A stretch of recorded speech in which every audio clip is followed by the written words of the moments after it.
ਅੱਜ ਸਾਹਿਬੇ ਕਮਾਲ ਸਰਬੰਸ ਦਾਨੀ ਅੰਮ੍ਰਿਤ ਕੇ ਦਾਤੇ ਸ਼ਹੀਦ ਪਿਤਾ ਦੇ ਪੁੱਤਰ ਸ਼ਹੀਦ ਪੁੱਤਰਾਂ ਦੇ ਪਿਤਾ ਧੰਨ ਧੰਨ ਸ੍ਰੀ ਗੁਰੂ ਗੋਬਿੰਦ ਸਿੰਘ ਮਹਾਰਾਜ ਸਤਿਗੁਰਾਂ ਦਾ ਜੋਤੀ ਜੋਤ ਦਿਵਸ ਹੈ। ਆਓ ਸੱਚੇ ਪਾਤਸ਼ਾਹ ਜੀ ਦੇ ਮਹਾਨ ਜੀਵਨ ਇਤਿਹਾਸ ਦੇ ਵਿੱਚੋਂ ਕੁਝ ਬਚਨ ਆਪ ਜੀ ਦੇ ਨਾਲ ਸਾਂਝ ਪਾਉਣੀ ਹੈ।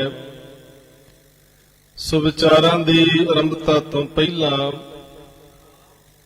ਸਤਿਗੁਰੂ ਗੁਰੂ ਗੋਬਿੰਦ ਸਿੰਘ ਮਹਾਰਾਜ ਜੀ ਵੱਲੋਂ ਬਖਸ਼ਿਸ਼ ਕੀਤੀ ਫਤਿਹ ਸਾਰੀਆਂ ਸੰਗਤਾਂ ਨੇ ਬੁਲੰਦ ਕਰਨੀ ਹੈ, ਕਿਉਂਕਿ ਜਿਸ ਦੀ ਜ਼ੁਬਾਨ ਵਿੱਚ ਫਤਿਹ ਉਸ ਦੇ ਮੈਦਾਨ ਵਿੱਚ ਫਤਿਹ,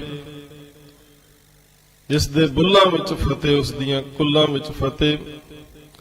ਸੋ ਸਾਰੇ ਗੱਜ ਕੇ ਫਤਿਹ ਬੁਲਾਇਓ, ਕੋਈ ਰਸਨਾ ਵਾਂਝੀ ਨਾ ਰਹੇ। ਵਾਹਿਗੁਰੂ ਜੀ ਕਾ ਖਾਲਸਾ ਵਾਹਿਗੁਰੂ ਜੀ ਕੀ ਫਤਿਹ। ਰਹਿੰਦੀ ਦੁਨੀਆ ਤੀਕ ਸਾਹਿਬੇ ਕਮਾਲ ਸਰਬੰਸ ਦਾਨੀ ਗੁਰੂ ਗੋਬਿੰਦ ਸਿੰਘ ਮਹਾਰਾਜ ਸਤਿਗੁਰਾਂ ਦੇ ਪਰ ਉਪਕਾਰਾਂ ਨੂੰ ਦੁਨੀਆ ਚੇਤੇ ਕਰਦੀ ਰਹੇਗੀ। ਗੁਰੂ ਗੋਬਿੰਦ ਸਿੰਘ ਮਹਾਰਾਜ ਸਤਿਗੁਰਾਂ ਦੀ ਅਜ਼ੀਮ ਸ਼ਖਸੀਅਤ, ਜਿਸ ਦੇ ਵਰਗਾ ਦੁਨੀਆ ਤੇ ਹੋਰ ਕੋਈ ਪੈਦਾ ਨਹੀਂ ਹੋਇਆ,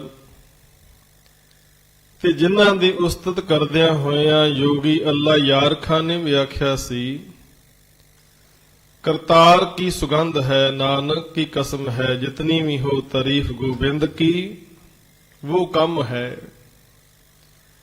ਕਹਿੰਦੇ ਜਿੰਨੀ ਵੀ ਸਤਿਗੁਰਾਂ ਦੀ ਤਾਰੀਫ ਕਰ ਲਈਏ ਓਨੀ ਥੋੜੀ ਹੈ। ਸਤਿਗੁਰੂ ਪਾਤਸ਼ਾਹ ਜੀ ਪਟਨਾ ਸਾਹਿਬ ਦੀ ਧਰਤੀ ਤੇ ਗੁਰੂ ਤੇਗ ਬਹਾਦਰ ਸਾਹਿਬ ਮਹਾਰਾਜ ਦੇ ਘਰ ਸਨ 1666 ਈਸਵੀ ਨੂੰ ਪ੍ਰਕਾਸ਼ ਹੁੰਦੇ ਨੇ, ਤੇ ਸਤਿਗੁਰਾਂ ਦਾ ਬਚਪਨ ਦਾ ਸਮਾਂ ਪਟਨਾ ਸਾਹਿਬ ਦੀ ਧਰਤੀ ਤੇ ਬਤੀਤ ਹੋਇਆ ਹੈ। 5 ਸਾਲ ਦੀ ਉਮਰ ਸੱਚੇ ਪਾਤਸ਼ਾਹ ਨੇ ਪਟਨਾ ਸਾਹਿਬ ਦੀ ਧਰਤੀ ਤੇ ਬਤੀਤ ਕੀਤੀ ਹੈ, ਤੇ ਸਾਧ ਸੰਗਤ ਇਸ ਛੋਟੀ ਉਮਰ ਦੇ ਵਿੱਚ ਵੀ ਮਹਾਰਾਜ ਨੇ ਬਹੁਤ ਵੱਡੇ ਕੌਤਕ ਪਟਨਾ ਸਾਹਿਬ ਦੀ ਧਰਤੀ ਤੇ ਕੀਤੇ।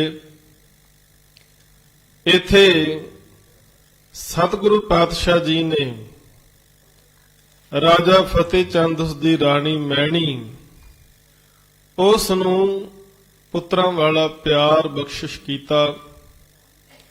ਇੱਥੇ ਹੀ ਪੰਡਿਤ ਸ਼ਿਵਦੱਤ ਨੂੰ ਰਾਮ ਰੂਪ ਦੇ ਵਿੱਚ ਦਰਸ਼ਨ ਦੇ ਕੇ ਉਹਦਾ ਜਨਮ ਮਰਨ ਦਾ ਗੇੜ ਕੱਟਿਆ।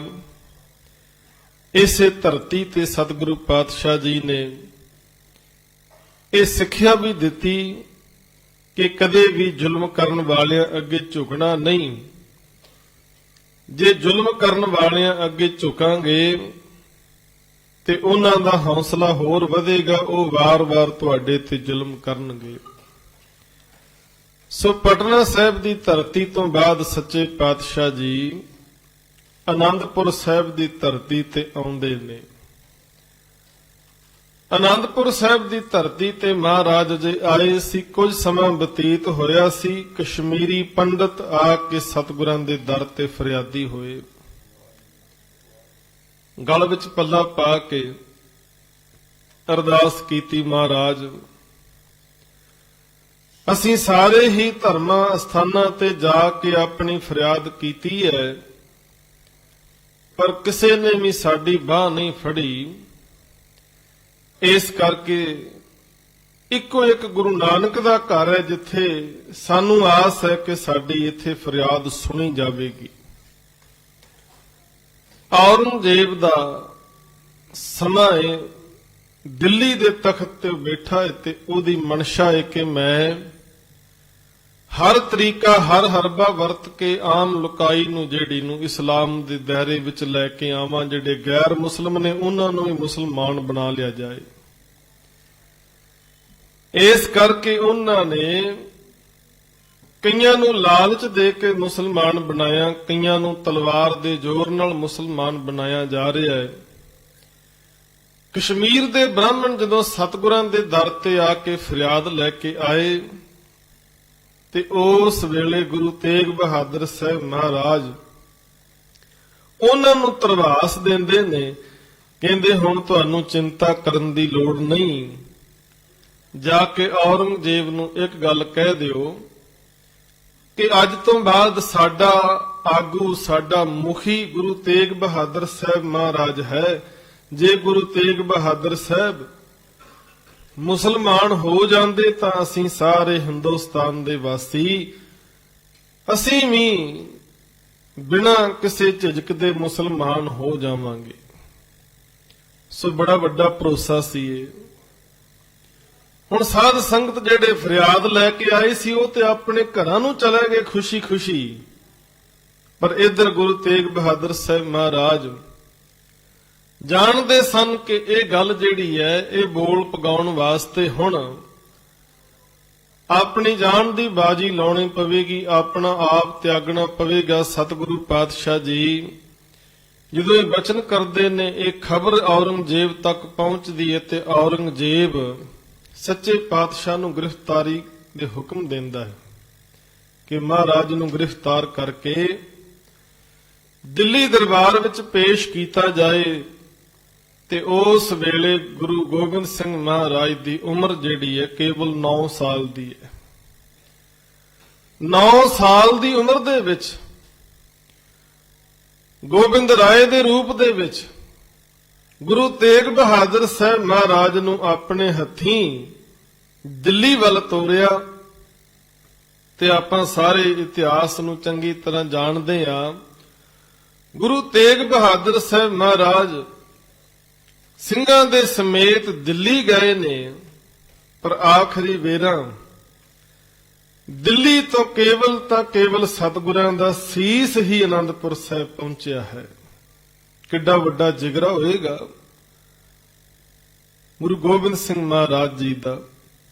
ਪਿਤਾ ਨੂੰ ਆਪਣੇ ਹੱਥੀਂ ਤੋਰਿਆ ਤੇ ਕੁਝ ਦਿਨਾਂ ਬਾਅਦ ਕੇਵਲ ਪਿਤਾ ਦੇ ਸੀਸ ਦੇ ਦਰਸ਼ਨ ਹੋਏ। ਕਿੱਡਾ ਵੱਡਾ ਜਿਗਰਾ ਹੋਵੇਗਾ ਮਾਤਾ ਗੁਜਰ ਕੌਰ ਜੀ ਦਾ, ਜਿਨ੍ਹਾਂ ਨੇ ਆਪਣੇ ਸਿਰ ਦੇ ਸੁਆਮੀ ਨੂੰ ਭੇਜਿਆ ਤੇ ਬਾਅਦ ਵਿੱਚ ਇਕੱਲਾ ਸੀਸ ਉਹਨਾਂ ਦਾ ਉੱਥੇ ਆਇਆ। ਸਤਿਗੁਰਾਂ ਦੇ ਸੀਸ ਦਾ ਅੰਤਮ ਸੰਸਕਾਰ ਜਿਹੜਾ ਏ ਉਹ ਆਨੰਦਪੁਰ ਸਾਹਿਬ ਦੀ ਧਰਤੀ ਤੇ ਹੋਇਆ। ਝੜ ਦਾ ਸੰਸਕਾਰ ਦਿੱਲੀ ਵਿਖੇ ਹੋਇਆ। ਕਲਗੀਧਰ ਪਾਤਸ਼ਾਹ ਜੀ ਗੁਰਗੱਦੀ ਤੇ ਵਿਰਾਜਮਾਨ ਹੁੰਦੇ ਨੇ ਤੇ ਸਤਿਗੁਰਾਂ ਨੇ ਵੇਖਿਆ ਕਿ ਜ਼ੁਲਮ ਸਾਰੀਆਂ ਹੱਦਾਂ ਬੰਨੇ ਟੱਪ ਚੁੱਕਿਆ ਹੈ। ਤੇ ਸਾਹਿਬ ਜੀ ਦੇ ਜਫਰਨਾਮਾ ਵਿੱਚ ਆਪਾਂ ਬਚਨ ਪੜ੍ਹਦੇ ਹਾਂ, ਚੁਕਾਰ ਅਜ਼ਾ ਹਮਹੀਲ ਤੇ ਦਰ ਗੁਜਸ਼ਤ, ਹਲਾਸਤ ਬੁਰਦਨ ਬਾ ਸ਼ਮਸ਼ੀਰ ਦਸਤ। ਕਹਿੰਦੇ ਜਦੋਂ ਜ਼ੁਲਮ ਬਹੁਤ ਜ਼ਿਆਦਾ ਵੱਧ ਜਾਏ, ਸਾਰੀਆਂ ਹੱਦਾਂ ਬੰਨੇ ਟੱਪ ਜਾਏ, ਹੋਰ ਕੋਈ ਹੀਲਾ ਨਾ ਬਚੇ, ਤਾਂ ਉਸ ਵਕਤ ਫਿਰ ਤਲਵਾਰ ਨੂੰ ਹੱਥ ਪਾਉਣਾ ਬਿਲਕੁਲ ਜਾਇਜ਼ ਹੈ। ਸੱਚੇ ਪਾਤਸ਼ਾਹ ਨੇ ਫਿਰ ਖਾਲਸੇ ਦੀ ਸਾਜਨਾ ਕੀਤੀ। ਖਾਲਸੇ ਦੀ ਸਾਜਨਾ ਤੋਂ ਪਹਿਲਾਂ ਹੀ ਮਹਾਰਾਜ ਨੇ ਹਥਿਆਰਬੰਦ ਫੌਜ ਤਿਆਰ ਕਰ ਲਈ, ਰਣਜੀਤ ਨਗਾਰਾ ਤਿਆਰ ਕਰ ਲਿਆ। ਬਹੁਤ ਚੰਗੀ ਨਸਲ ਦੇ ਘੋੜੇ ਸੱਚੇ ਪਾਤਸ਼ਾਹ ਨੇ ਰੱਖੇ ਸੀਸ ਤੇ ਕਲਗੀ ਮਹਾਰਾਜ ਲਾਉਂਦੇ ਸ਼ਿਕਾਰ ਖੇਡਣ ਵਾਸਤੇ ਨਿਕਲਦੇ ਨੇ। ਰਣਜੀਤ ਨਗਾਰੇ ਤੇ ਚੋਟਾਂ ਪੈਂਦੀਆਂ ਨੇ, ਸੱਚੇ ਪਾਤਸ਼ਾਹ ਦੇ ਸੀਸ ਉੱਪਰ ਪ੍ਰਸਾਦੀ ਹਾਥੀ ਚੌਰ ਕਰਦੇ ਨੇ। ਇਹ ਸਾਰਾ ਕੁਝ ਵੇਖ ਕੇ 22 ਧਾਰ ਦੇ ਉਹ ਹਿੰਦੂ ਪਹਾੜੀ ਰਾਜੇ, ਜਿਨ੍ਹਾਂ ਨੂੰ ਗੁਰੂ ਹਰਗੋਬਿੰਦ ਸਾਹਿਬ ਮਹਾਰਾਜ ਗਵਾਲੀਅਰ ਦੇ ਕਿਲੇ ਤੋਂ ਰਿਹਾ ਕਰਾ ਕੇ ਲੈ ਕੇ ਆਏ ਸਨ, ਉਹਨਾਂ ਦੇ ਅੰਦਰ ਵੀ ਈਰਖਾ ਦੇ ਭਾਂਬੜ ਮੱਚਣ ਲੱਗ ਪਏ। ਉਹ ਵੀ ਚਾਹੁੰਦੇ ਨੇ ਕਿ ਜੋ ਸਾਜੋ ਸਮਾਨ ਗੁਰੂ ਸਾਹਿਬ ਜੀ ਦੇ ਕੋਲ ਹੈ, ਇਹ ਸਾਰਾ ਸਾਡੇ ਕੋਲ ਹੋਣਾ ਚਾਹੀਦਾ ਹੈ। ਈਰਖਾ ਇੰਨੀ ਵੱਧ ਗਈ ਕਿ 22 ਧਾਰ ਦੇ ਸਾਰੇ ਪਹਾੜੀ ਰਾਜਿਆਂ ਇਕੱਠੇ ਹੋ ਕੇ ਸੱਚੇ ਪਾਤਸ਼ਾਹ ਦੇ ਉੱਪਰ ਹਮਲਾ ਕਰ ਦਿੱਤਾ। ਮਹਾਰਾਜ ਪਾਉਂਟਾ ਸਾਹਿਬ ਦੀ ਧਰਤੀ ਤੇ ਗਏ ਨੇ, ਹਮਲਾ ਕੀਤਾ। ਪਹਿਲਾ ਯੁੱਧ ਜਿਹੜਾ ਭੰਗਾਣੀ ਦਾ ਹੋਇਆ, ਉਸ ਯੁੱਧ ਦੇ ਵਿੱਚ 22 ਧਾਰ ਦੇ ਸਾਰੇ ਹਿੰਦੂ ਪਹਾੜੀ ਰਾਜੇ ਸ਼ਾਮਲ ਸਨ। ਜਦੋਂ ਇਹਨਾਂ ਨੂੰ ਕਰਾਰੀ ਹਾਰ ਮਿਲੀ, ਮਹਾਰਾਜ ਦੀ ਜਿੱਤ ਹੋਈ, ਤੇ ਫਿਰ ਇਹਨਾਂ ਨੇ ਸੋਚਿਆ ਕਿ ਅਸੀਂ ਇਕੱਲੇ ਸਤਿਗੁਰਾਂ ਦਾ ਮੁਕਾਬਲਾ ਕਰ ਹੀ ਨਹੀਂ ਸਕਦੇ, ਹੁਣ ਸਾਨੂੰ ਮੁਗਲ ਬਾਦਸ਼ਾਹ ਦੀ ਮਦਦ ਲੈਣੀ ਚਾਹੀਦੀ ਹੈ, ਉਹਦੀ ਮਦਦ ਦੇ ਨਾਲ ਸਤਿਗੁਰਾਂ ਤੇ ਹਮਲੇ ਕਰਨੇ ਚਾਹੀਦੇ ਨੇ। ਤੇ ਬਾਅਦ ਵਿੱਚ ਜਿੰਨੇ ਵੀ ਹਮਲੇ ਹੋਏ ਨੇ, ਇਹਨਾਂ ਹਮਲਿਆਂ ਦੇ ਵਿੱਚ ਜਿੱਥੇ ਮੁਗਲ ਫੌਜ ਸੀ, ਉੱਥੇ ਸਾਰੀ 22 ਧਾਰ ਦੇ ਰਾਜਿਆਂ ਦੀ ਫੌਜ ਵੀ ਸ਼ਾਮਲ ਹੁੰਦੀ ਸੀ ਸੱਚੇ ਪਾਤਸ਼ਾਹ ਤੇ ਹਮਲਾ ਕਰਨ ਦੇ ਲਈ। ਅਤੇ ਆਨੰਦਪੁਰ ਸਾਹਿਬ ਦੀ ਧਰਤੀ ਤੇ ਵਾਰ-ਵਾਰ ਹਮਲੇ ਹੋਏ। ਬੜਾ ਲੰਬਾ ਸਮਾਂ ਘੇਰਾ ਪਾ ਕੇ ਆਨੰਦਪੁਰ ਸਾਹਿਬ ਨੂੰ ਰੱਖਿਆ। ਜਦੋਂ ਕੋਈ ਸਫਲਤਾ ਨਾ ਮਿਲੀ ਤੇ ਉਸ ਵੇਲੇ ਫਿਰ ਕੂਟਨੀਤੀ ਵਰਤੀ ਗਈ। ਝੂਠੀਆਂ ਕਸਮਾਂ ਖਾ ਕੇ ਮਹਾਰਾਜ ਨੂੰ ਇਹ ਯਕੀਨ ਦਿਵਾਇਆ ਗਿਆ ਕਿ ਆਪ ਜੀ ਕਿਰਪਾ ਕਰਕੇ ਇੱਕ ਵੇਰਾ ਆਨੰਦਪੁਰ ਸਾਹਿਬ ਛੱਡ ਦਿਓ, ਅਸੀਂ ਬਾਦਸ਼ਾਹ ਔਰੰਗਜ਼ੇਬ ਦੇ ਸਾਹਮਣੇ ਆਪਣਾ ਪੱਖ ਰੱਖਾਂਗੇ ਜੀ। ਵੇਖੋ, ਅਸੀਂ ਤੇ ਆਨੰਦਪੁਰ ਸਾਹਿਬ ਖਾਲੀ ਕਰਵਾ ਲਿਆ, ਛਡਾ ਲਿਆ ਏ। ਬਾਦਸ਼ਾਹ ਇੰਨੀ ਗੱਲ ਤੇ ਖੁਸ਼ ਹੋ ਜਾਏਗਾ ਵੀ ਚਲੋ ਆਨੰਦਪੁਰ ਸਾਹਿਬ ਖਾਲੀ ਹੋ ਗਿਆ, ਗੁਰੂ ਸਾਹਿਬ ਉੱਥੋਂ ਚਲੇ ਗਏ ਨੇ, ਤੇ ਕਹਿਣ ਲੱਗੇ ਬਾਅਦ ਵਿੱਚ ਮਹਾਰਾਜ ਤੁਸੀਂ ਫਿਰ ਆ ਕੇ ਇੱਥੇ ਵਸ ਜਾਇਓ। ਸੱਚੇ ਪਾਤਸ਼ਾਹ ਨੇ ਵੇਖਿਆ ਬੜੀ ਦੇਰ ਦਾ ਆਨੰਦਪੁਰ ਸਾਹਿਬ ਨੂੰ ਫੌਜਾਂ ਨੇ ਘੇਰਾ ਪਾਇਆ, ਅੰਦਰ ਰਸਤ ਪਾਣੀ ਵੀ ਮੁੱਕ ਗਿਆ, ਹਾਲਾਤ ਜਿਹੜੇ ਨੇ ਬਹੁਤੇ ਠੀਕ ਨਹੀਂ। ਸੱਚੇ ਪਾਤਸ਼ਾਹ ਆਨੰਦਪੁਰ ਸਾਹਿਬ ਛੱਡਣ ਦਾ ਫੈਸਲਾ ਕਰ ਲਿਆ, ਪਰ ਇਹ ਵੀ ਜਾਣਦੇ ਨੇ ਕਿ ਇਹਨਾਂ ਦੀਆਂ ਕਸਮਾਂ ਜਿਹੜੀਆਂ ਨੇ, ਇਹਨਾਂ ਦੇ ਵਾਅਦੇ ਜਿਹੜੇ ਨੇ, ਉਹ ਬਹੁਤੇ ਭਰੋਸੇਯੋਗ ਨਹੀਂ ਹਨ। ਤੇ ਸੱਚਮੁੱਚ ਹੋਇਆ ਵੀ ਇਸੇ ਤਰ੍ਹਾਂ। ਸੱਚੇ ਪਾਤਸ਼ਾਹ ਨੇ ਆਨੰਦਪੁਰ ਸਾਹਿਬ ਜਦੋਂ ਛੱਡਿਆ ਤੇ ਸਾਰੀਆਂ ਕਸਮਾਂ ਤੇ ਵਾਅਦੇ ਤੋੜ ਕੇ ਗੁਰੂ ਸਾਹਿਬ ਜੀ ਦੇ ਪਰਿਵਾਰ ਦੇ ਉੱਪਰ ਫਿਰ ਮੁਗਲਾਂ ਨੇ ਹਮਲਾ ਕੀਤਾ। ਸਰਸਾ ਦੇ ਕੰਢੇ ਤੇ ਸਤਿਗੁਰੂ ਦਾ ਪਰਿਵਾਰ ਵਿਛੜ ਗਿਆ। ਛੋਟੇ ਸਾਹਿਬਜ਼ਾਦੇ ਮਾਤਾ ਗੁਜਰ ਕੌਰ ਜੀ ਪਰਿਵਾਰ ਤੋਂ ਅਲੱਗ ਹੋ ਗਏ ਨੇ। ਗੁਰੂ ਸਾਹਿਬ ਜੀ ਦੇ ਮਹਿਲ ਮਾਤਾਵਾਂ ਉਹ ਵੀ ਪਰਿਵਾਰ ਤੋਂ ਵੱਖਰੇ ਹੋ ਗਏ ਨੇ। ਵੱਡੇ ਸਾਹਿਬਜ਼ਾਦੇ ਗੁਰੂ ਸਾਹਿਬ ਜੀ ਦੇ ਨਾਲ 40 ਸਿੰਘ ਨਾਲ ਨੇ, ਤੇ ਸਾਧ ਸੰਗਤ ਇਹ ਪਰਿਵਾਰ ਵੱਖਰਾ ਹੈ। ਪਰਿਵਾਰ ਦਾ ਵਿਛੋੜਾ ਪੈ ਗਿਆ। ਸਤਿਗੁਰੂ ਪਾਤਸ਼ਾਹ ਚਮਕੌਰ ਸਾਹਿਬ ਦੀ ਗੜ੍ਹੀ ਦੇ ਵਿੱਚ ਆ ਕੇ ਦੁਸ਼ਮਣ ਦਲਾਂ ਦਾ ਮੁਕਾਬਲਾ ਕਰਦੇ ਤੇ 10 ਲੱਖ ਦੀ ਫੌਜ ਗੜ੍ਹੀ ਨੂੰ ਆ ਕੇ ਘੇਰਾ ਪਾਉਂਦੀ ਹੈ। ਤੇ ਮਹਾਰਾਜ ਕਹਿੰਦੇ ਮੈਨੂੰ ਜੰਗ ਕਰਨ ਦਾ ਕੋਈ ਸ਼ੌਂਕ ਨਹੀਂ ਸੀ।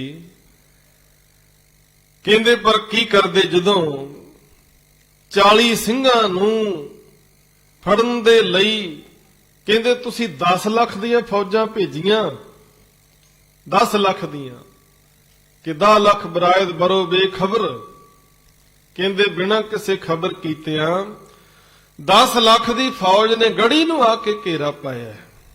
ਤੇ ਸਤਿਗੁਰੂ ਦੇ ਮਰਜੀਵੜੇ ਸਿੰਘਾਂ ਨੇ ਇਸ ਚਮਕੌਰ ਦੀ ਗੜ੍ਹੀ ਵਿੱਚ ਫਿਰ 10 ਲੱਖ ਫੌਜ ਦਾ ਮੁਕਾਬਲਾ ਕੀਤਾ। 40 ਸਿੰਘ ਇੱਥੇ ਸ਼ਹੀਦ ਹੁੰਦੇ ਨੇ, ਵੱਡੇ ਸਾਹਿਬਜ਼ਾਦੇ ਵੀ ਸ਼ਹੀਦ ਹੋ ਗਏ।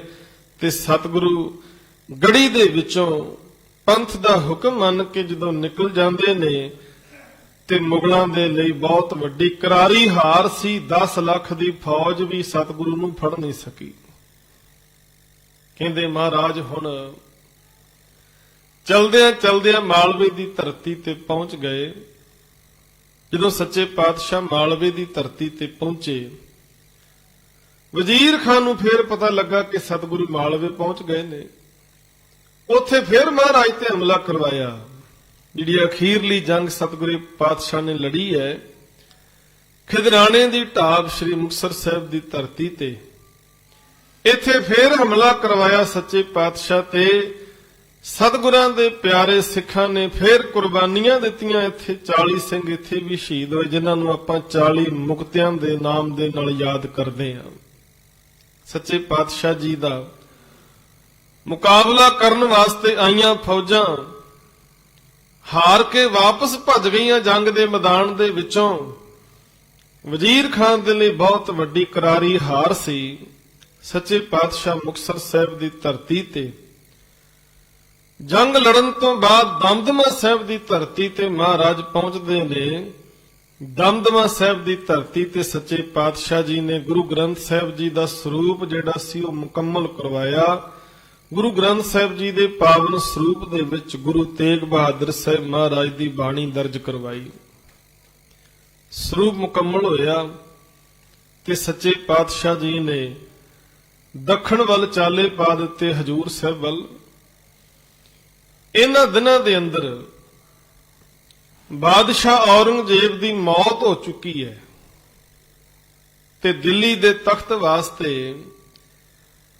ਔਰੰਗਜ਼ੇਬ ਦੇ ਪੁੱਤਰਾਂ ਦੇ ਵਿੱਚ ਝਗੜਾ ਚੱਲ ਰਿਹਾ ਹੈ ਤੇ ਸੱਚੇ ਪਾਤਸ਼ਾਹ ਜੀ ਨੂੰ ਬਹਾਦਰ ਸ਼ਾਹ ਨੇ ਇੱਕ ਪੱਤਰ ਲਿਖਿਆ, ਮਹਾਰਾਜ ਮੇਰੀ ਤੁਸੀਂ ਮਦਦ ਕਰੋ, ਮੈਂ ਦਿੱਲੀ ਦਾ ਤਖਤ ਹਾਸਲ ਕਰਨਾ ਚਾਹੁੰਦਾ।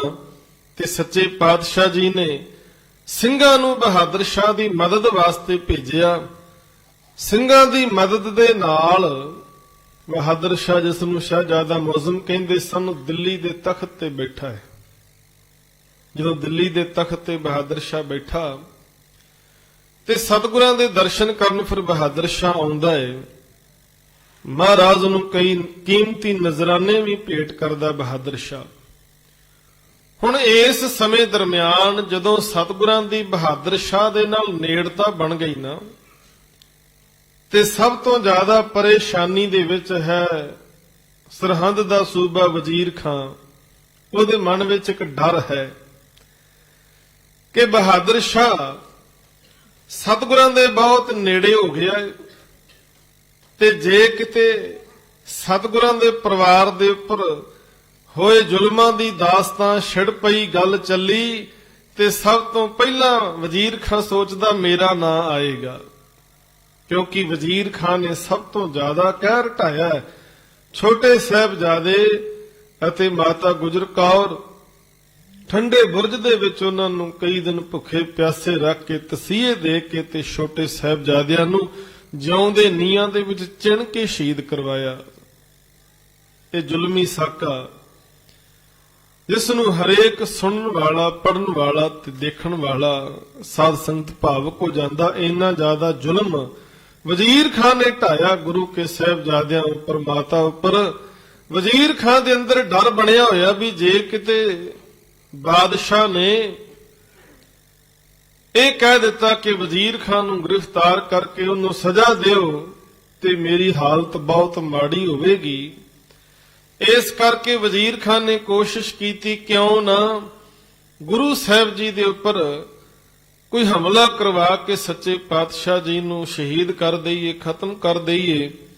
ਇਸ ਪਲੈਨਿੰਗ ਦੇ ਤਹਿਤ ਵਜ਼ੀਰ ਖਾਨ ਨੇ 2 ਪਠਾਣਾਂ ਨੂੰ ਭੇਜਿਆ ਅਤੇ ਬਹੁਤ ਵੱਡੇ ਇਨਾਮ ਦੇ ਲਾਲਚ ਦੇ ਕੇ ਆਖਿਆ, ਜੇ ਤੁਸੀਂ ਗੁਰੂ ਗੋਬਿੰਦ ਸਿੰਘ ਮਹਾਰਾਜ ਨੂੰ ਜਾਨਲੇਵਾ ਹਮਲਾ ਕਰਕੇ ਖਤਮ ਕਰ ਦਿੰਦੇ ਹੋ, ਮੂੰਹ ਮੰਗੇ ਇਨਾਮ ਤੁਹਾਨੂੰ ਮਿਲਣਗੇ। ਇਹਨਾਂ ਪਠਾਣਾਂ ਦੇ ਨਾਮ ਗੁਲ ਖਾਂ ਅਤੇ ਜਮਸ਼ੈਦ ਹੈ। ਕਈਆਂ ਨੇ ਅਤੁੱਲਾ ਖਾਂ ਵੀ ਲਿਖਿਆ ਹੈ। ਕਹਿੰਦੇ ਸੱਚੇ ਪਾਤਸ਼ਾਹ ਦੇ ਕੋਲ ਹਜੂਰ ਸਾਹਿਬ ਪਹੁੰਚ ਜਾਂਦੇ ਨੇ। ਹਜੂਰ ਸਾਹਿਬ ਪਹੁੰਚ ਗਏ। ਹੁਣ ਸਤਿਗੁਰੂ ਦੇ ਦਰਬਾਰ ਦੇ ਅੰਦਰ ਕਦੇ ਵੀ ਕਿਸੇ ਨਾਲ ਕੋਈ ਵਿਤਕਰਾ ਨਹੀਂ ਹੁੰਦਾ। ਇੱਥੇ ਕਿਸੇ ਦੀ ਜਾਤ ਬਰਾਦਰੀ ਨਹੀਂ ਪੁੱਛੀ ਜਾਂਦੀ। ਸਾਰੇ ਹੀ ਆ ਕੇ ਭਾਵਨਾ ਨਾਲ ਸੇਵਾ ਕਰਦੇ ਨੇ। ਇਹਨਾਂ ਨੇ ਵੀ ਸਿੱਖੀ ਸਰੂਪ ਧਾਰਨ ਕਰ ਲਿਆ ਤੇ ਬੜੇ ਪ੍ਰੇਮ ਨਾਲ ਸੇਵਾ ਵਿੱਚ ਜੁੜੇ ਰਹਿੰਦੇ ਨੇ ਤਾਂ ਕਿ ਹੋਰ ਸਿੱਖਾਂ ਨੂੰ ਸ਼ੱਕ ਨਾ ਹੋਵੇ ਕਿ ਇਹ ਕਿਸ ਨੀਅਤ ਨਾਲ ਇੱਥੇ ਆਏ ਹੋਏ ਨੇ। ਤੇ ਸਾਧ ਸੰਗਤ ਕਈ ਦਿਨ ਦਾ ਸਮਾਂ ਬਤੀਤ ਹੋ ਗਿਆ। ਕਈ ਦਿਨ ਲੰਘ ਗਏ ਇਹਨਾਂ ਨੂੰ। ਆਮ ਸਿੱਖਾਂ ਦੇ ਵਿੱਚ ਇਹਨਾਂ ਦੀ ਬੜੀ ਭਰੋਸੇਯੋਗਤਾ ਬਣ ਗਈ ਵੀ ਬਹੁਤ ਭਾਵਨਾ ਵਾਲੇ ਨੇ, ਸੇਵਾ ਕਰਦੇ ਗੁਰੂ ਘਰ ਦੇ ਵਿੱਚ ਰਹਿ ਕੇ। ਪਰ ਇਹਨਾਂ ਦੀ ਨੀਅਤ ਬੜੀ ਖੋਟੀ ਸੀ। ਇਹ ਉਸ ਦਿਨ ਦੀ ਤਾਕ ਦੇ ਵਿੱਚ ਸਨ ਕਿ ਜਦੋਂ ਸਮਾਂ ਮਿਲੇ ਗੁਰੂ ਸਾਹਿਬ ਜੀ ਤੇ ਹਮਲਾ ਕਰ ਦੇਣ। ਇਧਰ ਵਜ਼ੀਰ ਖਾਂ ਵੀ ਸੋਚਦਾ ਕਿ ਜੇ ਗੁਰੂ ਸਾਹਿਬ ਜੀ ਤੇ ਹਮਲਾ ਕਰਕੇ ਮਹਾਰਾਜ ਨੂੰ ਸ਼ਹੀਦ ਕਰ ਦਿੱਤਾ ਜਾਂਦਾ ਹੈ ਤੇ ਉਸ ਤੋਂ ਬਾਅਦ ਵਜ਼ੀਰ ਖਾਂ ਸੋਚਦਾ ਸੀ ਵੀ ਫਿਰ ਮੇਰੇ ਲਈ ਹੋਰ ਕੋਈ ਖਤਰਾ ਨਹੀਂ ਰਹੇਗਾ, ਕਿਉਂਕਿ ਸਭ ਤੋਂ ਵੱਡਾ ਖਤਰਾ ਗੁਰੂ ਗੋਬਿੰਦ ਸਿੰਘ ਮਹਾਰਾਜ ਹੈ। ਇਹ ਦੋਵੇਂ ਪਠਾਨ ਸਤਿਗੁਰਾਂ ਦੇ ਨੇੜੇ ਨੇੜੇ ਰਹਿੰਦੇ ਨੇ ਤੇ ਸਮਾਂ ਵੇਖਦੇ ਨੇ ਵੀ ਕਦੋਂ ਮੌਕਾ ਮਿਲੇ ਤੇ ਮਹਾਰਾਜ ਜੀ ਤੇ ਅਸੀਂ ਹਮਲਾ ਕਰੀਏ। ਤੇ ਸਾਧ ਸੰਗਤ ਇੱਕ ਦਿਨ ਸੱਚੇ ਪਾਤਸ਼ਾਹ ਜੀ ਨੇ ਦੀਵਾਨ ਸਜਾਇਆ। ਦੀਵਾਨ ਸਜਾਉਣ ਤੋਂ ਬਾਅਦ ਦੀਵਾਨ ਦੀ ਸਮਾਪਤੀ ਹੋਈ। ਸਿੱਖ ਜਿਹੜੇ ਸਨ ਆਪਣੇ ਆਪਣੇ ਤੰਬੂਆਂ ਵਿੱਚ ਚਲੇ ਗਏ ਆਰਾਮ ਕਰਨ ਦੇ ਲਈ। ਕੁਝ ਗੁਰਸਿੱਖ ਜਿਹੜੇ ਦੂਰੋਂ ਆਏ ਆਪਣੇ ਘਰਾਂ ਵਿੱਚ ਚਲੇ ਗਏ। ਸੱਚੇ ਪਾਤਸ਼ਾਹ ਵੀ ਆਰਾਮ ਕਰਨ ਵਾਸਤੇ ਤੰਬੂ ਵਿੱਚ ਪਲੰਗ ਤੇ ਲੇਟ ਜਾਂਦੇ ਨੇ। ਮਹਾਰਾਜ ਜਦੋਂ ਤੰਬੂ ਵਿੱਚ ਪਲੰਗ ਤੇ ਲੇਟੇ ਹੋਏ ਨੇ ਸੱਚੇ ਪਾਤਸ਼ਾਹ ਜੀ ਦੇ ਕੋਲ, ਇਹ ਦੋਵੇਂ ਪਠਾਨ ਜਿਹੜੇ ਨੇ ਨੇੜੇ ਹੀ ਨੇ। ਤੇ ਜਦੋਂ ਵੇਖਿਆ ਸੱਚੇ ਪਾਤਸ਼ਾਹ ਜੀ ਆਰਾਮ ਕਰਨ ਵਾਸਤੇ ਲੇਟ ਗਏ ਨੇ, ਕਹਿੰਦੇ ਇਹਨਾਂ ਨੇ ਕਟਾਰ ਹੱਥ ਵਿੱਚ ਲੈ ਕੇ ਤੇ ਸੱਚੇ ਪਾਤਸ਼ਾਹ ਦੇ ਉੱਪਰ ਹਮਲਾ ਕੀਤਾ। ਇਹਨਾਂ ਨੇ ਜਦੋਂ ਹਮਲਾ ਕੀਤਾ ਤੇ ਕਟਾਰ ਸੱਚੇ ਪਾਤਸ਼ਾਹ ਦੇ ਪੇਟ ਵਿੱਚ ਵੱਜਾ। ਮਹਾਰਾਜ ਆਪਣੇ ਹੱਥ ਵਿੱਚ ਕਿਰਪਾਨ ਲੈ ਕੇ ਇੱਕ ਵਾਰ ਕਰਦੇ ਨੇ ਤੇ ਸਤਿਗੁਰਾਂ ਤੇ ਹਮਲਾ ਕਰਨ ਵਾਲਾ ਪਠਾਨ ਜਿਹੜਾ ਸੀ ਉਹਨੂੰ ਉਸੇ ਵੇਲੇ ਹੀ ਮਹਾਰਾਜ ਝਟਕਾ ਦਿੰਦੇ ਨੇ, ਖਤਮ ਕਰ ਦਿੰਦੇ ਨੇ। ਸਿੰਘਾਂ ਵਿੱਚ ਰੌਲਾ ਪੈ ਜਾਂਦਾ। ਦੂਜਾ ਪਠਾਨ ਭੱਜਣ ਦੀ ਕੋਸ਼ਿਸ਼ ਕਰਦਾ, ਉਹਨੂੰ ਵੀ ਸਿੰਘ ਫੜ ਲੈਂਦੇ ਨੇ। ਜਦੋਂ ਫੜਦੇ ਨੇ ਤੇ ਸਾਰੀ ਗੱਲ ਸਾਹਮਣੇ ਆ ਜਾਂਦੀ ਕਿ ਵਜ਼ੀਰ ਖਾਨ ਦੇ ਭੇਜੇ ਹੋਏ ਇੱਥੇ ਆਏ ਸਨ। ਇਹਨਾਂ ਦੀ ਕੋਸ਼ਿਸ਼ ਇਹ ਹੋਈ ਸੀ ਕਿ ਸੱਚੇ ਪਾਤਸ਼ਾਹ ਤੇ ਹਮਲਾ ਕਰਕੇ ਮਹਾਰਾਜ ਨੂੰ ਖਤਮ ਕਰ ਦਈਏ। ਕਹਿੰਦੇ ਜਦੋਂ ਇਹਨੂੰ ਵੀ ਫੜਿਆ ਗਿਆ, ਸਾਰਾ ਸੱਚ ਸਾਹਮਣੇ ਆ ਗਿਆ, ਸਿੰਘਾਂ ਨੇ ਇਹਨੂੰ ਵੀ ਗੱਡੀ ਚਾੜ ਦਿੱਤਾ। ਹੁਣ ਮਹਾਰਾਜ ਦੇ ਉੱਪਰ ਪੇਟ ਦੇ ਉੱਪਰ ਇਹ ਵਾਰ ਜਿਹੜਾ ਹੋਇਆ ਸੀ ਨਾ, ਬੜਾ ਡੂੰਘਾ ਜ਼ਖਮ ਹੋ ਗਿਆ। ਇਤਿਹਾਸਕਾਰ ਕਹਿੰਦੇ ਨੇ ਉਸ ਵਕਤ ਸ਼ਾਹੀ ਵੈਦ ਹਕੀਮ ਬੁਲਾਏ ਗਏ। ਉਹਨਾਂ ਨੇ ਸੱਚੇ ਪਾਤਸ਼ਾਹ ਜੀ ਦਾ ਇਹ ਜਿਹੜਾ ਜ਼ਖਮ ਸੀ ਉਹਨੂੰ ਟਾਂਕੇ ਲਾਏ, ਮਰਮ ਪੱਟੀ ਕੀਤੀ, ਇਲਾਜ ਸ਼ੁਰੂ ਹੋਇਆ ਤੇ ਜ਼ਖਮ ਜਿਹੜਾ ਸੀ ਉਹ ਲਗਭਗ ਠੀਕ ਹੋ ਗਿਆ। ਹੁਣ ਇਹ ਜ਼ਖਮ ਠੀਕ ਹੋ ਗਿਆ। ਸਾਰੀ ਸਿੱਖ ਸੰਗਤ ਦੇ ਅੰਦਰ ਇਸ ਗੱਲ ਕਰਕੇ ਬੜਾ ਗੁੱਸਾ ਵੀ ਹੈ, ਰੋਸ ਵੀ ਹੈ ਕਿ ਵਜ਼ੀਰ ਖਾਨ ਨੇ ਇੰਨਾ ਮੰਦਾ ਕਾਰਾ ਕੀਤਾ ਹੈ। ਇਧਰ ਸੱਚੇ ਪਾਤਸ਼ਾਹ ਜੀ ਨੇ ਇਹ ਹਮਲਾ ਹੋਣ ਤੋਂ ਪਹਿਲਾਂ ਹੀ ਬਾਬਾ ਬੰਦਾ ਸਿੰਘ ਬਹਾਦਰ ਨੂੰ ਸਿੰਘ ਸਜਾ ਕੇ 5 ਤੀਰ ਦੇ ਕੇ, ਨਿਸ਼ਾਨ ਦੇ ਕੇ, 5 ਸਿੰਘ ਦੇ ਕੇ ਪੰਜਾਬ ਦੀ ਧਰਤੀ ਵੱਲ ਤੋਰਿਆ ਤਾਂ ਕਿ ਜ਼ੁਲਮ ਰਾਜ ਦੀਆਂ ਜੜ੍ਹਾਂ ਜਿਹੜੀਆਂ ਨੇ ਉਹ ਪੁੱਟੀਆਂ ਜਾ ਸਕਣ। ਹੁਣ ਮਹਾਰਾਜ ਜੀ ਤੇ ਜਦੋਂ ਹਮਲਾ ਹੋਇਆ ਉਸ ਤੋਂ ਬਾਅਦ ਸਿੱਖ ਬੜੇ ਸੁਚੇਤ ਹੋ ਕੇ ਮਹਾਰਾਜ ਦੀ ਹਜ਼ੂਰੀ ਵਿੱਚ ਸੇਵਾ ਕਰਨ ਲੱਗੇ ਨੇ। ਇਤਿਹਾਸਕਾਰ ਕਹਿੰਦੇ ਨੇ ਕਿ ਸੱਚੇ ਪਾਤਸ਼ਾਹ ਜੀ ਦੇ ਕੋਲ ਇੱਕ ਸਿੱਖ ਬਹੁਤ ਭਾਰੀ ਕਮਾਨ ਲੈ ਕੇ ਆਇਆ। ਇਹ ਭਾਰੀ ਕਮਾਨ ਦੇ ਉੱਪਰ ਜਿਹੜਾ ਤੀਰ ਚਲਾਉਣਾ ਕਿਸੇ ਆਮ ਬੰਦੇ ਦੀ ਵੱਸ ਦੀ ਬਾਤ ਨਹੀਂ ਸੀ, ਕਿਉਂਕਿ ਇਹਦੀ ਤੰਦੀ ਤੇ ਤੀਰ ਰੱਖ ਕੇ ਚਿੱਲਾ ਚਾੜਨਾ, ਤੰਦੀ ਨੂੰ ਖਿੱਚਣਾ ਬੜਾ ਜ਼ੋਰ ਵਾਲਾ ਕੰਮ ਸੀ ਤੇ ਆਮ ਬੰਦਾ ਕਰ ਨਹੀਂ ਸੀ ਸਕਦਾ। ਕਹਿੰਦੇ ਇਹ ਕਮਾਨ ਸੱਚੇ ਪਾਤਸ਼ਾਹ ਜੀ ਦੇ ਜਦੋਂ ਹੱਥਾਂ ਵਿੱਚ ਆਇਆ ਤੇ ਸੱਚੇ ਪਾਤਸ਼ਾਹ ਜੀ ਨੇ ਇਸ ਕਮਾਨ ਦੇ ਉੱਪਰ ਤੀਰ ਰੱਖ ਕੇ ਜਦੋਂ ਪੂਰਾ ਬਲ ਲਾ ਕੇ, ਤਾਣ ਲਾ ਕੇ ਤੰਦੀ ਨੂੰ ਖਿੱਚ ਕੇ ਤੀਰ ਚਲਾਇਆ।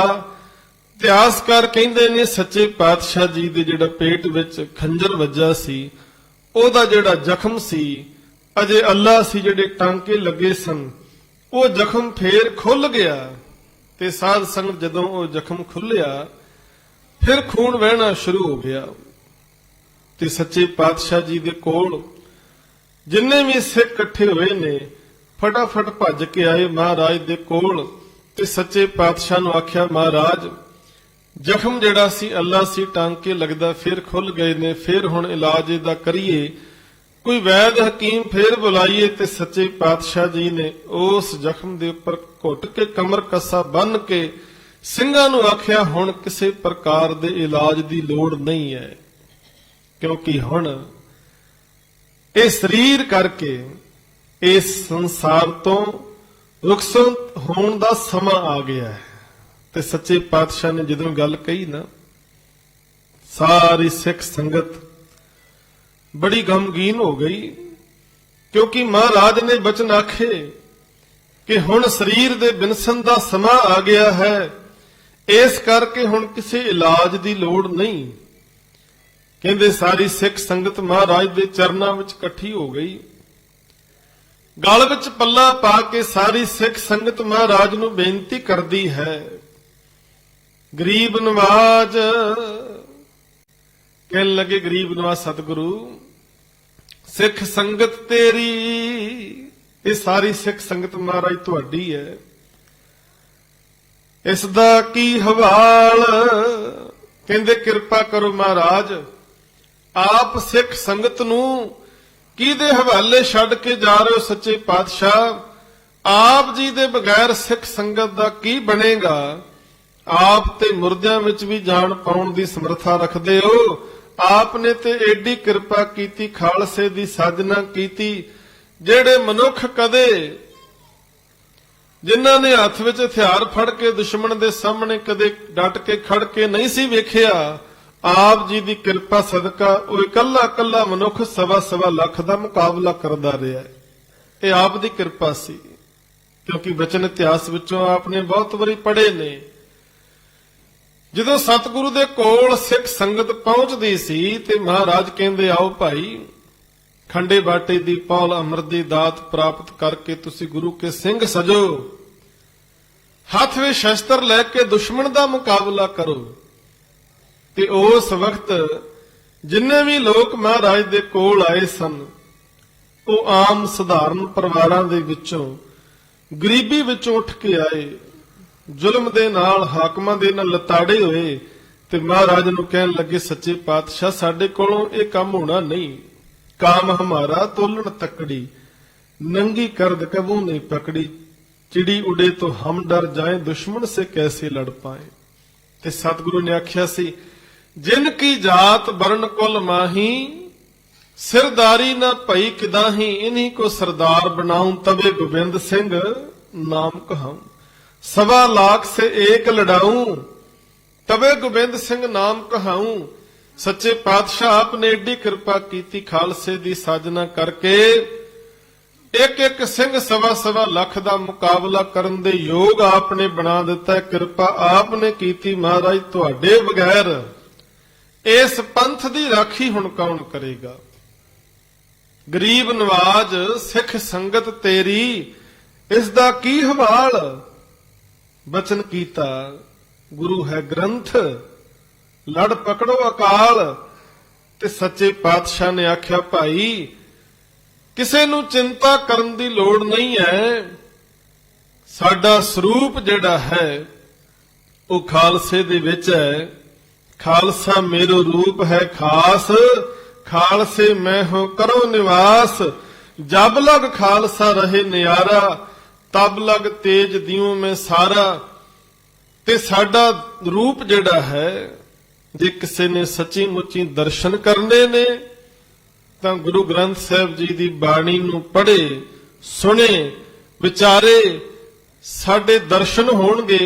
उस समय भाई नंद लाल सिंह जी उन्हां ने सच्चे पातशाह जी दी रसना तो उचारण कीते सारे बचनां नूं कलमबंद कीता है। ते महाराज सिख संगत नूं हुक्म करदे ने। महाराज कहन लगे, 3 रूप है मोहे के, सुनो नंद चित लाए। निर्गुण सरगुण गुर शब्द कहो तोहे समझाए। सतगुरु कहंदे साडे 3 रूप हन। एक है निर्गुण रूप, जिथे कोई चक्कर चैन नहीं। ਇੱਕ ਹੈ ਸਰਗੁਣ ਰੂਪ ਜੋ ਖਾਲਸੇ ਦੇ ਵਿੱਚ ਵਿਆਪਕ ਹੈ, ਤੇ ਤੀਜਾ ਰੂਪ ਮਹਾਰਾਜ ਕਹਿੰਦੇ ਗੁਰੂ ਸ਼ਬਦ। ਗੁਰੂ ਸ਼ਬਦ ਸਾਡਾ ਸਰੂਪ ਹੈ। ਤੇ ਸਤਿਗੁਰੂ ਨੇ ਆਖਿਆ ਜਿਹੜਾ ਇੱਕ ਰੂਪ ਨਿਰਗੁਣ ਰੂਪ ਹੈ ਉਹ ਮਾਇਆ ਦੇ ਤ੍ਰੈ ਗੁਣੀ ਪ੍ਰਭਾਵ ਤੋਂ ਪਰੇ ਹੈ। ਤੇ ਸਾਹਿਬ ਜੀ ਕਹਿੰਦੇ ਦੂਸਰ ਰੂਪ ਗ੍ਰੰਥ ਜੀ ਜਾਣ। ਕਹਿੰਦੇ ਦੂਜਾ ਸਾਡਾ ਰੂਪ ਗੁਰੂ ਗ੍ਰੰਥ ਸਾਹਿਬ ਨੂੰ ਜਾਣਨਾ ਹੈ। ਤੇ ਗੁਰੂ ਗ੍ਰੰਥ ਸਾਹਿਬ ਜੀ ਦਾ ਇੱਕ ਇੱਕ ਅੰਗ ਸਾਹਿਬ ਕਹਿੰਦੇ ਸਾਡਾ ਅੰਗ ਹੈ। ਦੂਸਰ ਰੂਪ ਗ੍ਰੰਥ ਜੀ ਜਾਣ ਆਪਨ ਅੰਗ ਇਨਮੈ ਮਾਨ। ਕਹਿੰਦੇ ਗੁਰੂ ਗ੍ਰੰਥ ਸਾਹਿਬ ਦੇ ਅੰਗ ਸਾਡੇ ਅੰਗ ਹਨ। ਜੋ ਸਿੱਖ ਮੋ ਦਰਸ਼ਨ ਨੇ ਚਾਹੈ ਦਰਸ਼ਨ ਕਰੇ ਗ੍ਰੰਥ ਜੀ ਆਹੈ। ਕਹਿੰਦੇ ਜਿਹੜਾ ਸਿੱਖ ਸਾਡੇ ਦਰਸ਼ਨ ਕਰਨੇ ਚਾਹੁੰਦਾ ਹੈ ਉਹ ਸਿੱਖ ਆ ਕੇ ਗੁਰੂ ਗ੍ਰੰਥ ਸਾਹਿਬ ਦੇ ਦਰਸ਼ਨ ਕਰੇ, ਸਾਡੇ ਦਰਸ਼ਨ ਹੋਣਗੇ। ਕਹਿੰਦੇ ਜੇ ਦਰਸ਼ਨ ਕਰਨੇ ਲੋਚਦਾ ਹੈ ਤੇ ਗੁਰੂ ਗ੍ਰੰਥ ਸਾਹਿਬ ਦੇ ਦਰਸ਼ਨ ਕਰੇ, ਸਾਡੇ ਦਰਸ਼ਨ ਹੋਣਗੇ। ਕਹਿੰਦੇ ਜੇ ਕੋਈ ਸਾਡੇ ਨਾਲ ਬਚਨ ਕਰਨੇ ਚਾਹੁੰਦਾ ਹੈ ਤਾਂ ਕੀ ਕਰੇ? ਉਹ ਗੁਰੂ ਗ੍ਰੰਥ ਸਾਹਿਬ ਜੀ ਦੀ ਬਾਣੀ ਨੂੰ ਸੁਣੇ, ਗੁਰਬਾਣੀ ਨੂੰ ਪੜ੍ਹੇ, ਸਾਡੇ ਦਰਸ਼ਨ ਹੋਣਗੇ। ਤੇ ਮਹਾਰਾਜ ਨੇ ਆਖਿਆ ਸੀ ਗੁਰੂ ਗ੍ਰੰਥ ਸਾਹਿਬ ਜੀ ਤੋਂ ਇਲਾਵਾ ਅੱਜ ਤੋਂ ਬਾਅਦ ਹੋਰ ਕੋਈ ਗੁਰੂ ਨਹੀਂ ਹੈ, ਕੋਈ ਸਰੀਰ ਗੁਰੂ ਨਹੀਂ ਹੈ, ਕੋਈ ਦੇਹ ਗੁਰੂ ਨਹੀਂ ਹੈ। ਗੁਰੂ ਕੇਵਲ ਤਾਂ ਕੇਵਲ ਸ੍ਰੀ ਗੁਰੂ ਗ੍ਰੰਥ ਸਾਹਿਬ ਜੀ ਹਨ। ਤੇ ਬਚਨ ਆਪਾਂ ਪੜ੍ਹਦੇ ਆਂ, ਆਗਿਆ ਭਈ ਅਕਾਲ ਕੀ ਤਬੀ ਚਲਾਇਓ ਪੰਥ, ਸਭ ਸਿੱਖਣ ਕੋ ਹੁਕਮ ਹੈ ਗੁਰੂ ਮਾਨਿਓ ਗ੍ਰੰਥ। ਗੁਰੂ ਗ੍ਰੰਥ ਜੀ ਮਾਨਿਓ ਪ੍ਰਗਟ ਗੁਰਾਂ ਕੀ ਦੇ, ਜੋ ਪ੍ਰਭ ਕੋ ਮਿਲ ਬੋਚ ਹੈ ਖੋਜ ਸ਼ਬਦ ਮੈਂ ਲਿਹ। ਰਾਜ ਕਰੇਗਾ ਖਾਲਸਾ ਆਕੀ ਰਹੇ ਨਾ ਕੋਏ, ਖੁਆਰ ਹੋਏ ਸਭ ਮਿਲेंगे ਬਚੇ ਸ਼ਰਨ ਜੋ ਹੋਏ। ਹੁਣ ਸੱਚੇ ਪਾਤਸ਼ਾਹ ਜੀ ਨੇ ਗੁਰੂ ਗ੍ਰੰਥ ਸਾਹਿਬ ਜੀ ਨੂੰ ਗੁਰਿਆਈ ਬਖਸ਼ਿਸ਼ ਕੀਤੀ ਹੈ। ਜਿਹੜਾ ਦਿਨ ਆਪਾਂ ਪਿੱਛੇ ਮਨਾ ਕੇ ਆਏ ਆ ਗੁਰੂ ਗ੍ਰੰਥ ਸਾਹਿਬ ਜੀ ਦਾ ਗੁਰਤਾ ਗੱਦੀ ਪੁਰਬ। ਗੁਰੂ ਸਾਹਿਬ ਜੀ 10 ਸਰੀਰਕ ਜਾਮਿਆਂ ਵਿੱਚ ਵਿਚਰੇ ਤੇ ਅੱਜ ਮਹਾਰਾਜ ਨੇ ਗੁਰੂ ਗ੍ਰੰਥ ਸਾਹਿਬ ਜੀ ਨੂੰ ਗੁਰਿਆਈ ਦੀ ਬਖਸ਼ਿਸ਼ ਕੀਤੀ ਹੈ। ਤੇ ਸਤਿਗੁਰੂ ਨੇ ਆਖਿਆ ਗੁਰੂ ਗ੍ਰੰਥ ਸਾਹਿਬ ਜੀ ਮੇਰਾ ਨਿਜ ਸਰੂਪ ਹੈ। ਕਹਿੰਦੇ ਇਹਦੇ ਵਿੱਚ ਕਿਸੇ ਨੂੰ ਕੋਈ ਸ਼ੰਕਾ ਨਹੀਂ ਹੋਣਾ ਚਾਹੀਦਾ, ਕਿਸੇ ਨੂੰ ਕੋਈ ਭਿੰਨ ਨਹੀਂ ਭੇਦ ਨਹੀਂ ਹੋਣਾ ਚਾਹੀਦਾ। ਗੁਰੂ ਗ੍ਰੰਥ ਸਾਹਿਬ ਜੀ ਨੂੰ ਸਾਡਾ ਰੂਪ ਕਰਕੇ ਜਾਣਨਾ ਏ। ਤੇ ਮਹਾਰਾਜ ਕਹਿਣ ਲੱਗੇ ਤੀਸਰ ਰੂਪ ਸਿੱਖ ਹੈ ਮੋਰ। ਕਹਿੰਦੇ ਤੀਜਾ ਜਿਹੜਾ ਮੇਰਾ ਰੂਪ ਹੈ ਉਹ ਮੇਰੇ ਸਿੱਖ ਹਨ। ਤੇ ਸਾਹਿਬ ਨੇ ਆਖਿਆ ਉਹ ਸਿੱਖ ਜਿਹੜੇ ਨਿਤਾ ਪ੍ਰਤੀ ਗੁਰਬਾਣੀ ਨੂੰ ਪੜਨ ਵਾਲੇ, ਗੁਰਬਾਣੀ ਦੇ ਅਭਿਆਸੀ ਤੇ ਰਹਿਤ ਨੂੰ ਦ੍ਰਿੜ ਕਰਨ ਵਾਲੇ ਹੋਣਗੇ, ਉਹ ਸਿੱਖਾਂ ਦੇ ਵਿੱਚੋਂ ਮੇਰੇ ਦਰਸ਼ਨ ਹੋਣਗੇ। 5 ਤਿਆਰ ਬਰ ਤਿਆਰ ਸਿੰਘਾਂ ਨੂੰ ਸੱਚੇ ਪਾਤਸ਼ਾਹ ਨੇ ਪੰਥ ਦਾ ਖਿਤਾਬ ਦਿੱਤਾ। ਆਖਿਆ ਉਹਨਾਂ ਦੇ ਵਿੱਚੋਂ ਸਾਡੇ ਦਰਸ਼ਨ ਹੋਣਗੇ। ਤੇ ਗੁਰਸਿੱਖਾਂ ਨੇ ਆਖਿਆ ਜੀ ਜੇ 5 ਤਿਆਰ ਬਰ ਤਿਆਰ ਸਿੰਘ ਨਾ ਮਿਲਣ, ਸੱਚੇ ਪਾਤਸ਼ਾਹ ਨੇ ਆਖਿਆ ਇੱਕ ਸਿੱਖ ਮਿਲ ਜਾਏ ਤਿਆਰ ਬਰ ਤਿਆਰ, ਉਹਦੇ ਦਰਸ਼ਨ ਕਰ ਲਿਓ, ਉਹਦੇ ਵਿੱਚੋਂ ਸਾਡੇ ਦਰਸ਼ਨ ਹੋ ਜਾਣਗੇ। ਤੇ ਸਿੱਖ ਹੋਰ ਅੱਗੇ ਦੀ ਗੱਲ ਕਰਦੇ ਕਹਿੰਦੇ ਮਹਾਰਾਜ ਕਿਤੇ ਐਸਾ ਸਮਾਂ ਬਣ ਜਾਏ ਇੱਕ ਵੀ ਸਿੱਖ ਨਹੀਂ ਮਿਲਦਾ, ਇੱਕ ਵੀ ਸਿੱਖ, ਤੇ ਫਿਰ ਮਹਾਰਾਜ ਤੁਹਾਡੇ ਦਰਸ਼ਨ ਕਿਵੇਂ ਕਰੀਏ? ਤੇ ਉਸ ਵੇਲੇ ਸੱਚੇ ਪਾਤਸ਼ਾਹ ਨੇ ਆਖਿਆ ਸੀ ਭਲਿਆ 5 ਸਿੱਖ ਨਾ ਮਿਲਣ, ਇੱਕ ਸਿੱਖ ਵੀ ਨਾ ਮਿਲੇ, ਕਹਿੰਦੇ ਤੂੰ ਆਪ ਅੰਮ੍ਰਿਤ ਵੇਲੇ ਉੱਠ ਕੇ ਇਸ਼ਨਾਨ ਪਾਣੀ ਕਰਕੇ ਨਿਤਨੇਮ ਬਾਣੀਆਂ ਦੇ ਜਾਪ ਕਰਕੇ ਸਿਰ ਤੇ ਦਸਤਾਰ ਸਜਾ ਕੇ ਆਪ ਸ਼ੀਸ਼ੇ ਵਿੱਚ ਆਪਣਾ ਮੁਖ ਵੇਖੀ, ਵਿੱਚੋਂ ਮੇਰੇ ਦਰਸ਼ਨ ਹੋਣਗੇ। ਗੱਜ ਕੇ ਆਖੋ ਸਤਨਾਮ। ਕਹਿੰਦੇ ਮੇਰੇ ਹੀ ਦਰਸ਼ਨ ਹੋਣਗੇ। ਤੇ ਮੈਂ ਇੱਕ ਗੱਲ ਸੱਚੇ ਪਾਤਸ਼ਾਹ ਜੀ ਦੀ ਕਿਰਪਾ ਦੀ ਤੁਹਾਡੇ ਨਾਲ ਕਰਨ ਲੱਗਾ। ਦੁਨੀਆ ਤੇ ਬੜੇ ਪੈਗੰਬਰ ਆਏ ਨੇ, ਆਉਣ ਵਾਲੇ ਸਮੇਂ ਵਿੱਚ ਵੀ ਹੋਣਗੇ, ਪਰ ਕਿਸੇ ਨੇ ਆਪਣੇ ਸਿੱਖਾਂ ਨੂੰ ਏਡਾ ਮਾਣ ਨਹੀਂ ਦਿੱਤਾ ਜਿੱਡਾ ਮਾਣ ਸੱਚੇ ਪਾਤਸ਼ਾਹ ਨੇ ਦਿੱਤਾ ਹੈ।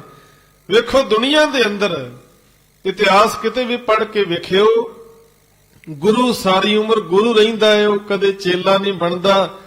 ਤੇ ਚੇਲੇ ਨੂੰ ਸੱਚੇ ਪਾਤਸ਼ਾਹ ਨੇ ਏਡਾ ਮਾਣ ਦਿੱਤਾ, ਗੁਰੂ ਥਾਪਿਆ। ਆਪ ਚੇਲਾ ਬਣ ਕੇ ਉਹਨਾਂ ਦੇ ਕੋਲੋਂ ਅੰਮ੍ਰਿਤ ਦੀ ਦਾਤ ਮੰਗੀ। ਬਚਨ ਆਪਾਂ ਪੜ੍ਹਦੇ ਆ, ਵਾਹ ਪ੍ਰਗਟਿਓ ਮਰਦ ਅਗੰਮੜਾ ਵਰਿਆਮ ਅਕੇਲਾ, ਵਾਹ ਵਾਹ ਗੋਬਿੰਦ ਸਿੰਘ ਆਪੇ ਗੁਰ ਚੇਲਾ। ਸਿੱਖਾਂ ਨੂੰ ਐਡਾ ਮਾਣ ਦਿੱਤਾ ਸੱਚੇ ਪਾਤਸ਼ਾਹ ਨੇ, ਜਿਨ੍ਹਾਂ ਨੂੰ ਪਿਆਰੇ ਕਿਹਾ, ਉਹਨਾਂ ਪਿਆਰਿਆਂ ਦੇ ਲਈ ਸੱਚੇ ਪਾਤਸ਼ਾਹ ਨੇ ਆਪਣਾ ਸਰਬੰਸ ਕੁਰਬਾਨ ਕਰ ਦਿੱਤਾ। ਸਰਬੰਸ ਤੇ ਸਾਧ ਸੰਗ ਦੁਨੀਆ ਦੇ ਅੰਦਰ ਬੜੇ ਪੈਗੰਬਰ ਆਏ ਨੇ, ਕਿਸੇ ਪੈਗੰਬਰ ਨੇ ਆਪਣੀ ਉਮਤ ਨੂੰ, ਆਪਣੇ ਸਿੱਖਾਂ ਨੂੰ ਆਪਣਾ ਰੂਪ ਨਹੀਂ ਦਿੱਤਾ, ਪਰ ਸੱਚੇ ਪਾਤਸ਼ਾਹ ਨੇ ਆਪਣੇ ਸਿੱਖਾਂ ਨੂੰ ਆਪਣਾ ਰੂਪ ਦਿੱਤਾ। ਆਖਿਆ ਖਾਲਸਾ ਮੇਰੋ ਰੂਪ ਹੈ ਖਾਸ। ਹੁਣ ਖਾਸ ਦਾ ਮਤਲਬ ਕੀ ਹੈ? ਜਦੋਂ ਅਸੀਂ ਆਪਣਾ ਐਡਰੈਸ ਕਿਸੇ ਨੂੰ ਦੱਸੀਏ ਨਾ, ਤੇ ਐਡਰੈਸ ਦਿੰਦੇ ਹੋਏ ਅਸੀਂ ਕਹਿੰਦੇ ਡਾਕਖਾਨਾ ਖਾਸ। ਖਾਸ ਤੋਂ ਭਾਵ ਜਿੱਥੇ ਅਸੀਂ ਰਹਿੰਦੇ ਆ ਉਹੀ ਸਾਡਾ ਸਥਾਨ ਹੈ, ਉੱਥੇ ਹੀ ਸਾਡਾ ਡਾਕਖਾਨਾ ਹੈ, ਉਹ ਸਾਡੀ ਰਿਹਾਇਸ਼ ਹੈ। ਜੇ ਗੁਰੂ ਗੋਬਿੰਦ ਸਿੰਘ ਮਹਾਰਾਜ ਦਾ ਐਡਰੈਸ ਕਿਸੇ ਪੁੱਛਣਾ ਹੋਵੇ ਵੀ ਮਹਾਰਾਜ ਤੁਸੀਂ ਕਿੱਥੇ ਰਹਿੰਦੇ ਹੋ, ਤੇ ਸਾਹਿਬ ਜੀ ਕਹਿੰਦੇ ਖਾਲਸਾ ਮੇਰਾ ਰੂਪ ਹੈ ਖਾਸ, ਖਾਲਸੇ ਮੈਂ ਹਾਂ ਕਰੋ ਨਿਵਾਸ। ਮਹਾਰਾਜ ਦਾ ਨਿਵਾਸ ਕਿੱਥੇ ਹੈ? ਖਾਲਸੇ ਦੇ ਵਿੱਚ। ਸੱਚੇ ਪਾਤਸ਼ਾਹ ਨੇ ਸਿੱਖਾਂ ਨੂੰ ਆਪਣਾ ਰੂਪ ਦਿੱਤਾ। ਐਡੀ ਕਿਰਪਾ ਮਹਾਰਾਜ ਨੇ ਕੀਤੀ। ਸਤਿਗੁਰੂ ਪਾਤਸ਼ਾਹ ਨੇ ਆਪਣੇ ਚਾਰੇ ਸਾਹਿਬਜ਼ਾਦੇ ਕੌਮ ਤੋਂ ਕੁਰਬਾਨ ਕਰ ਦਿੱਤੇ। ਦਮਦਮਾ ਸਾਹਿਬ ਦੀ ਧਰਤੀ ਤੇ ਮਾਤਾਵਾਂ ਨੇ ਪੁੱਛਿਆ ਸੀ, ਸਤਿਗੁਰੂ ਬਹੁਤ ਸਿੱਖ ਬੈਠੇ ਹੋਏ ਨੇ ਦੀਵਾਨ ਦੇ ਵਿੱਚ, ਪਰ ਸਾਡੇ ਚਾਰ ਸਾਹਿਬਜ਼ਾਦੇ ਨਜ਼ਰ ਨਹੀਂ ਆ ਰਹੇ। ਤੇ ਉਸ ਵੇਲੇ ਮਹਾਰਾਜ ਨੇ ਸਾਹਮਣੇ ਬੈਠੇ ਸਿੰਘਾਂ ਵੱਲ ਹੱਥ ਕਰਕੇ ਆਖਿਆ ਸੀ, ਇਨ ਪੁੱਤਰਨ ਕੇ ਸੀਸ ਪਰ ਵਾਰ ਦੀਏ ਸੁਤ ਚਾਰ। ਚਾਰ ਮੂਏ ਤੋਂ ਕਿਆ ਹੁਆ ਜੀਵਤ ਕਈ ਹਜ਼ਾਰ। ਸਾਹਿਬ ਕਹਿੰਦੇ ਇਹਨਾਂ ਪੁੱਤਰਾਂ ਤੋਂ, ਖਾਲਸੇ ਤੋਂ ਮੈਂ ਆਪਣੇ ਚਾਰੇ ਪੁੱਤ ਕੁਰਬਾਨ ਕਰ ਦਿੱਤੇ ਨੇ। ਮੈਂ ਚਾਰ ਕੁਰਬਾਨ ਕਰਕੇ ਹਜ਼ਾਰਾਂ ਨੂੰ, ਲੱਖਾਂ ਨੂੰ ਆਪਣੇ ਪੁੱਤਰ ਬਣਾ ਲਿਆ ਏ। ਸਤਿਗੁਰੂ ਨੇ ਸਾਨੂੰ ਆਪਣੇ ਧੀਆਂ ਪੁੱਤਰ ਹੋਣ ਦਾ ਮਾਣ ਦਿੱਤਾ ਹੈ। ਤੇ ਸਾਧ ਸੰਗਤ, ਇਹ ਮਾਣ ਹੋਰ ਕਿਤੋਂ ਮਿਲ ਨਹੀਂ ਸਕਦਾ, ਜਿਹੜਾ ਮਾਣ, ਜਿਹੜਾ ਸਤਿਕਾਰ ਗੁਰੂ ਨੇ ਸਾਨੂੰ ਦਿੱਤਾ ਹੈ। ਤੇ ਔਰੰਗਜ਼ੇਬ ਨੂੰ ਸੰਬੋਧਨ ਕਰਦਿਆਂ ਵੀ ਮਹਾਰਾਜ ਨੇ ਆਖਿਆ ਸੀ, ਕਹਿੰਦੇ ਚਿਹਾ ਸ਼ੁੱਧ ਕੇ ਚੋਂ ਬਚਗਾ ਕੁਸ਼ਤਾ ਚਾਰ, ਕਿ ਬਾਕੀ ਬਾ ਮਾਦਸਤ ਪੇਚੀਦਾ ਮਾਰ। ਕਹਿੰਦੇ ਕੀ ਹੋਇਆ? ਤੂੰ ਮੇਰੇ ਚਾਰ ਪੁੱਤਰ ਸ਼ਹੀਦ ਕਰਵਾਏ ਨੇ, ਚਾਰ ਸਾਹਿਬਜ਼ਾਦੇ, ਤੇ ਤੂੰ ਸੋਚਦਾ ਹੋਵੇਂਗਾ ਕਿ ਮੈਂ ਗੁਰੂ ਕੇ ਚਾਰ ਪੁੱਤਰ ਸ਼ਹੀਦ ਕਰਵਾ ਦਿੱਤੇ, ਗੁਰੂ ਦਾ ਪਰਿਵਾਰ ਖਤਮ ਕਰ ਦਿੱਤਾ ਹੈ, ਪਰ ਤੂੰ ਜਾਣਦਾ ਨਹੀਂ ਮੇਰਾ ਪਰਿਵਾਰ ਬਹੁਤ ਵੱਡਾ ਏ। ਇਹ ਸਾਰਾ ਖਾਲਸਾ ਇਹ ਮੇਰਾ ਪੁੱਤਰ ਹੈ, ਮੇਰਾ ਪਰਿਵਾਰ ਹੈ। ਕਹਿੰਦੇ ਜਿੰਨੀ ਦੇਰ ਖਾਲਸਾ ਜਿਉਂਦਾ ਏ ਤੇਰੀਆਂ ਜ਼ੁਲਮੀ ਰਾਜ ਦੀਆਂ ਜੜ੍ਹਾਂ ਪੁੱਟ ਕੇ ਰੱਖੇਗਾ। ਤੇ ਸੱਚਮੁੱਚ ਖਾਲਸੇ ਨੇ ਫਿਰ ਜ਼ੁਲਮ ਰਾਜ ਦੀਆਂ ਜੜ੍ਹਾਂ ਨੂੰ ਪੁੱਟ ਕੇ ਸੁੱਟ ਦਿੱਤਾ। ਤੇ ਮਹਾਰਾਜ ਕਹਿੰਦੇ ਸੁਖੀ ਬਸੈ ਮੋਰੋ ਪਰਵਾਰਾ, ਸੇਵਕ ਸਿੱਖ ਸਭੇ ਕਰਤਾਰਾ। ਸਤਿਗੁਰੂ ਸਮੁੱਚੇ ਖਾਲਸੇ ਪੰਥ ਦੀ ਚੜ੍ਹਦੀ ਕਲਾ ਦੀ ਅਰਦਾਸ ਅਕਾਲ ਪੁਰਖ ਪਰਮੇਸ਼ਰ ਦੇ ਚਰਨਾਂ ਵਿੱਚ ਕਰਦੇ ਨੇ। ਮਹਾਰਾਜ ਨੇ ਗੁਰੂ ਗ੍ਰੰਥ ਸਾਹਿਬ ਜੀ ਨੂੰ ਗੁਰਿਆਈ ਬਖਸ਼ ਕੇ ਅਤੇ ਹੁਕਮ ਕੀਤਾ, ਜੋ ਸਿੱਖ ਵਮ ਦਰਸ਼ਨ ਕੀ ਚਾਹੇ ਦਰਸ਼ਨ ਕਰੇ, ਗ੍ਰੰਥ ਜੀ ਆਹੇ ਜੋ ਸਿੱਖ ਮਮ ਬਾਤ ਪੜ੍ਹੇ ਸੁਣੇ, ਗੁਰਬਾਣੀ ਸਾਥ। ਮਹਾਰਾਜ ਕਹਿੰਦੇ ਜਿਹੜਾ ਸਾਡੇ ਨਾਲ ਗੱਲਬਾਤ ਕਰਨੀ ਚਾਹੁੰਦਾ ਏ ਉਹ ਗੁਰਬਾਣੀ ਨੂੰ ਪੜ੍ਹੇ, ਗੁਰਬਾਣੀ ਨੂੰ ਪ੍ਰੀਤ ਕਰਕੇ ਸੁਣੇ, ਗੁਰੂ ਗ੍ਰੰਥ ਜੀ ਉਹਨਾਂ ਦੇ ਦਰਸ਼ਨ ਕਰੇ।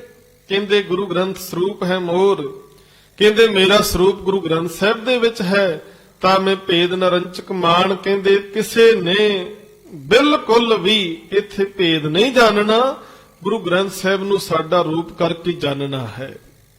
ਤੇ ਗੁਰੂ ਗੋਬਿੰਦ ਸਿੰਘ ਮਹਾਰਾਜ ਪੰਥ ਨੂੰ ਗੁਰੂ ਗ੍ਰੰਥ ਸਾਹਿਬ ਜੀ ਦੇ ਲੜ ਲਾ ਕੇ, ਗੁਰੂ ਪੰਥ ਦੇ ਲੜ ਲਾ ਕੇ ਆਪ ਮਹਾਰਾਜ ਸਨ 1708 ਈਸਵੀ ਨੂੰ ਜੋਤੀ ਜੋਤ ਸਮਾ ਗਏ ਅਬਚਲ ਨਗਰ ਹਜੂਰ ਸਾਹਿਬ ਦੀ ਧਰਤੀ ਤੇ। ਮਹਾਰਾਜ ਅੱਜ ਦੇ ਦਿਹਾੜੇ ਸੱਚਖੰਡ ਪਿਆਨਾ ਕਰਦੇ ਨੇ ਸੱਚੇ ਪਾਤਸ਼ਾਹ ਜੀ ਦਾ ਮਹਾਨ ਲਾਸਾਨੀ ਜੀਵਨ ਅਤੇ ਉਹਨਾਂ ਦੀਆਂ ਕੁਰਬਾਨੀਆਂ ਅੱਗੇ ਸਾਡਾ ਸੀਸ ਝੁਕਦਾ ਹੈ। ਸਤਿਗੁਰਾਂ ਨੂੰ ਕੋਟ ਕੋਟ ਪ੍ਰਣਾਮ ਕਰਦੇ ਹਾਂ। ਗੁਰੂ ਸਾਹਿਬ ਰਹਿਮਤ ਕਰਨ। ਅੱਜ ਸਿੱਖ ਦੇ ਅੰਦਰ ਗੁਰੂ ਕੇ ਬਚਨਾਂ ਦੇ ਉੱਪਰ ਭਰੋਸਾ ਬਣਨਾ ਚਾਹੀਦਾ ਹੈ। ਵਿਸ਼ਵਾਸ ਤੇ ਸਾਧ ਸੰਗਤ ਦੇ ਗੁਰੂ ਕੇ ਬਚਨਾਂ ਤੇ ਅਸੀਂ ਭਰੋਸਾ ਕਰਕੇ, ਵਿਸ਼ਵਾਸ ਕਰਕੇ ਗੁਰੂ ਦੇ ਚਰਨਾਂ ਨਾਲ ਨਾ ਜੁੜੇ ਤੇ ਫਿਰ ਸਾਡੀ ਬਾਂਹ ਕਿਸੇ ਨੇ ਨਹੀਂ ਫੜਨੀ। ਅਸੀਂ ਸਤਿਗੁਰਾਂ ਦੇ ਚਰਨਾਂ ਵਿੱਚ ਅਰਦਾਸ ਕਰੀਏ, ਮਹਾਰਾਜ ਅਸੀਂ ਸਾਰੇ ਆਸਰੇ ਛੱਡ ਕੇ ਤੁਹਾਡੇ ਦਰ ਤੇ ਆਏ ਆ, ਕਿਰਪਾ ਕਰੋ ਸਗਲ ਦਵਾਰ ਕੋ ਛਾੜ ਕੇ ਗਹਿਓ ਤੁਹਾਰੋ ਦਵਾਰ, ਬਾਹਾਂ ਗਹੇ ਕੀ ਲਾਜ ਅਸ ਗੋਬਿੰਦ ਦਾਸ ਤੁਹਾਰ। ਇੰਨੀਆਂ ਬੇਨਤੀਆਂ ਪ੍ਰਵਾਨ ਕਰਨੀਆਂ, ਹੋਈਆਂ ਭੁੱਲਾਂ ਨਾ ਚਿਤਾਰਨੀਆਂ। ਗੱਜ ਕੇ ਫਤਿਹ ਬੁਲਾਓ। ਵਾਹਿਗੁਰੂ ਜੀ ਕਾ ਖਾਲਸਾ, ਵਾਹਿਗੁਰੂ ਜੀ ਕੀ ਫਤਿਹ। ਵਾਹਿਗੁਰੂ ਸਾਹਿਬ ਜੀਓ। ਰਾਮ ਕਲੀ ਮਹਿਲਾ ਤੀਜਾ। ਆਨੰਦ ਇੱਕ ਓੰਕਾਰ ਸਤਿਗੁਰ ਪ੍ਰਸਾਦ।